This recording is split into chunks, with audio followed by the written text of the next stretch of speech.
Hey YouTube, in this video I'm going to be doing a deck profile on my updated Revenger deck. So, Revengers are kind of weird in Standard. They're not like as Revenger type, like in terms of there's not that many Revenger cards.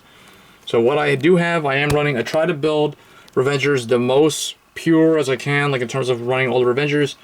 The one difference is mana is no longer in here. I was probably like the one video you'll find on YouTube running Wily Revenger mana in the Mordred deck, because everyone else is running Skull Witch Nevin. I have no idea why. I mean, I understand why, but I don't really like it. It's not really needed because it's a lousy 5k. That the idea is that you thin the deck so you'll hit triggers, but the deck already does that because it searches and thins for Mordred and Blaster Dark, and with the new support, it's even better at doing that. So I feel like Nevin is just pointless in here. It's really designed to work with Phantom Blaster because when you retire your own rear guards, you need to replenish your field.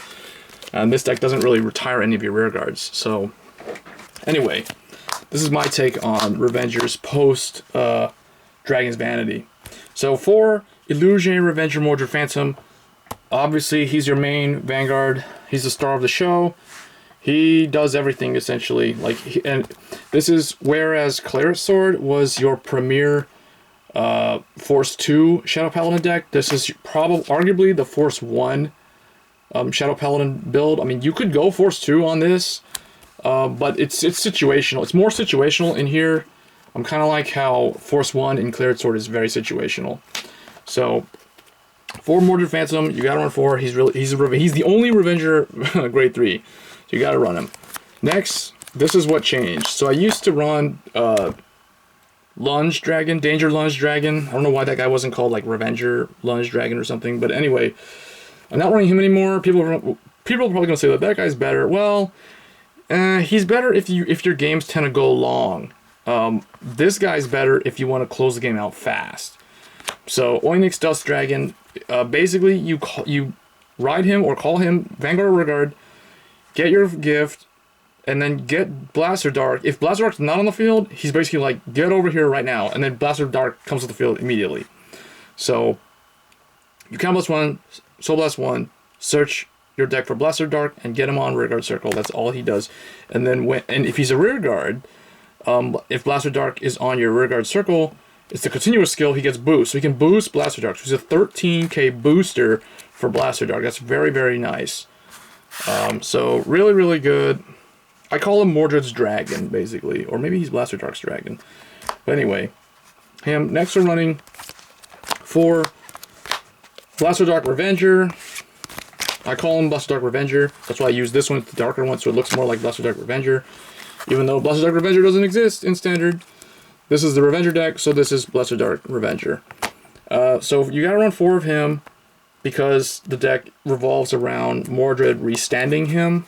So and generating a ton of force markers. So again, I feel like with the new Onyx Dust Dragon, you get more force markers faster than like if you went Danger Lunge Dragon, for example.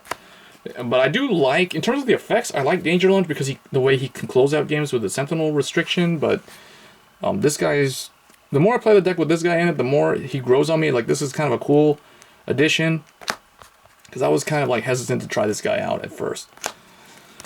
Next we run for Nullity Revenger Masquerade. So he is very, very important. He's a Revenger, grade 2, that can, when you place him, whether it's Vanguard or Rearguard, you check top 7, you search for a Blaster Dark or a Mordred Phantom, you put him in your hand, and then you have to retire a Rearguard. So best case scenario to use this effect is turn 2, when you have no Rearguards on the field, and you ride into him, you basically get to search for one of those 2 for free. And then when he attacks, whether he's a Vanguard or Rearguard, if he attacks a Vanguard, he becomes 13k. He's plus 3k. So he can always swing to a Force or any Vanguard, but I use Force as example because it's a 13k base. He can swing as 13 to a Vanguard. So very, very good. This is probably the most pricey card in the entire deck. Right there with Mordred, but this guy's probably, for some reason, he's harder to find. So they're both VRs. This is like the one and only grade 2 VR that I've seen in the game. Usually they're not. Usually only the grade 3 Vanguard is the VR, but he's a VR for some weird reason. Because shadows, you know.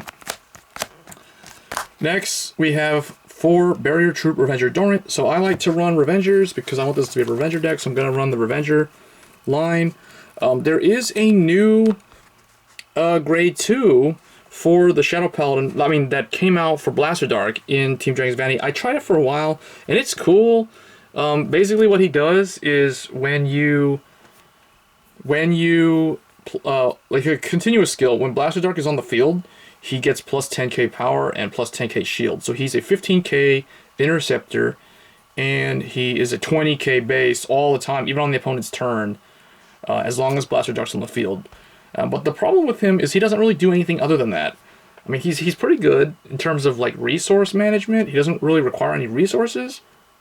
He doesn't use up your resources, but he's dependent on Blaster Dark being on the field, and oftentimes when you're up against the opponent and they know what this deck does, they're always going to try to focus fire Blaster Dark. They're going to go over Blaster Dark, and then you're going to have to either waste shield protecting him or let him go if you have like Transient Revenger Masquerade, or use, you know, Onyx to get another one from the deck. So, you know, I mean, you could always use that one guy, the grade 2 guy that I'm talking about, to intercept for Blaster Dark.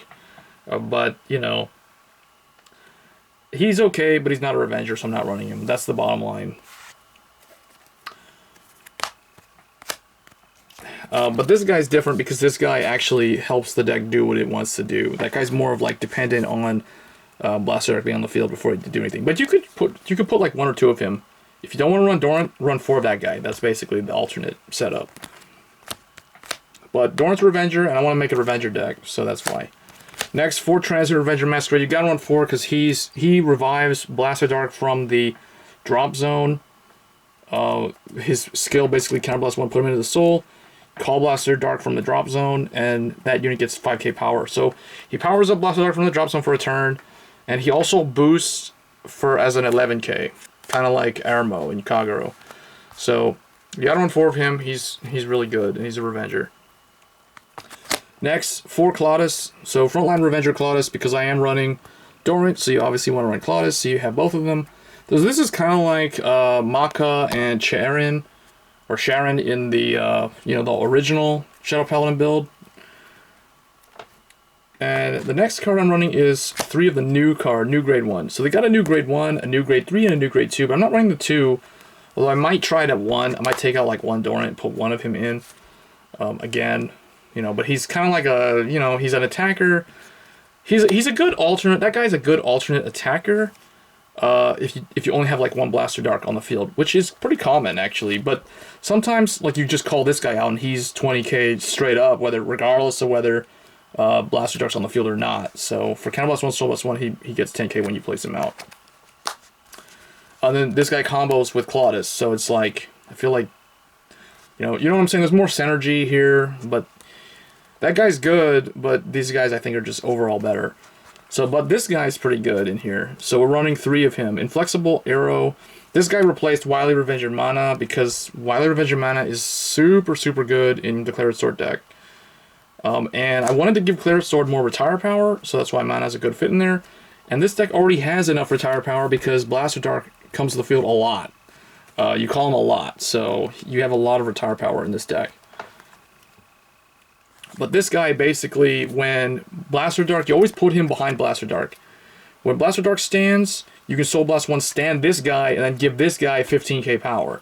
So this guy, you always attack first with Blaster Dark, swing with him, always boost with him, so you swing like 25 to the Vanguard. Then when Mordred attacks, Mordred stands Blaster Dark, then this guy will stand also, and this guy becomes 20. So this guy will boost Blaster Dark, which will be 10 from Mordred. So assuming no triggers, and Blaster Dark's sitting on a gift, just 1 gift, Blaster Dark's already swinging 30, and this guy boosts him for 20, that's 50. That's literally 50 on the second attack with assuming no triggers. So very, very nice. So that's why we run 3 of him. You could run 2 though, if you wanted to run like Wily Revenger Mana at 1 or something. Or you could do, you know, like, I'm thinking like 2 of him, and then 3 Claudas and 2 Mana. That'll be another way to go if you want to go really good, really full out on Revengers. And then if you want to run that 1 guy, you could drop like 1 of this guy for that 1 guy. if you want to run the new support at the grade 2. And then 2, Demon World Castle. This is just a carryover from before. You know, it's good because, kind of like this guy, it's a really good booster. It's a 28 booster or 28 attacker, but the opponent has to be sitting at 5 damage for that to be a thing. So it's more conditional than this guy. So that's why we run 3 of this guy and 2 of this guy. And that's a grade 1 lineup. And the triggers are your standard Revenger Maglair, Sentinels. You gotta run Grim Revenger because it's Revengers. So you gotta run Grim Revenger. He's the only Revenger trigger right now. And then the other one could be Death Feather Eagle, because Death Feather Eagle is more iconic than the Trumpet thing. But it doesn't really matter. The color scheme fits better in this deck anyway. And then 4 Healing Revenger. And then we have Crisis Revenger Fritz. So that's the Revenger deck. Other than that, let me know what you guys think. I feel like it's a fun Shadow Paladin deck, but I kind of like Clear Sword more. Right now, Clear Sword is my favorite Shadow Paladin deck. And if I want to be honest, this is probably my least favorite one right now.